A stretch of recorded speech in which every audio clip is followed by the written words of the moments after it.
Hello नमस्ते जिंदोबरे, स्वागत है आप सभी का। तो आप में से कुछ लोगों का सवाल है कि यदि हम यूक्रेन जाते हैं और हमारे पास में यूक्रेन की टीआरसी है तो क्या हम उस टीआरसी से पोलैंड या यूरोप की किसी दूसरी कंट्री में जा सकते हैं।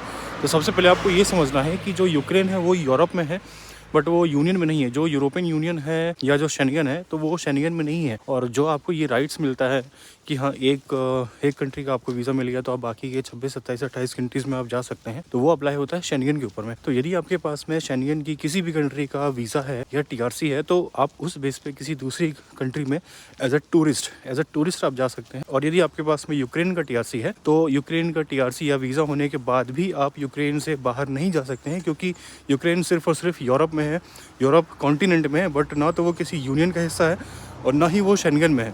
तो यदि आपको लग रहा है कि मैं यूक्रेन चले जाऊंगा और यूक्रेन का वीज़ा लेकर के, यूक्रेन का टीआरसी लेकर के फिर वहाँ से मैं जो है पोलैंड जा सकता हूँ, वहाँ पे जॉब कर सकता हूँ, तो ये चीज़ पॉसिबल नहीं है। यदि आप यूक्रेन में हैं और यदि आप फिर वहाँ से पोलैंड जाना चाहते हैं या जर्मनी जाना चाहते हैं या कोई भी कंट्री जाना चाहते हैं शेंगन की, तो आपको वहाँ का वर्क वीज़ा अप्लाई करना होगा। ये जो आपका कन्फ्यूजन है कि यूक्रेन से फिर हम जो पोलैंड जा सकते हैं या जर्मनी जा सकते हैं, तो इसमें जो भी आपका कन्फ्यूजन होगा या जो आपको मिस इन्फॉर्मेशन होगा वो आपको दूर हुआ होगा।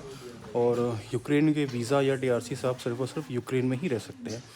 आपको यदि वहाँ से किसी और यूरोपियन कंट्री में जाना है तो फिर आपको वहाँ का वीज़ा अप्लाई करना होगा। तो होपफुली आपको समझ में आया होगा। तो चलिए मिलते हैं अगली वीडियो में। नमस्ते, जय हिंद।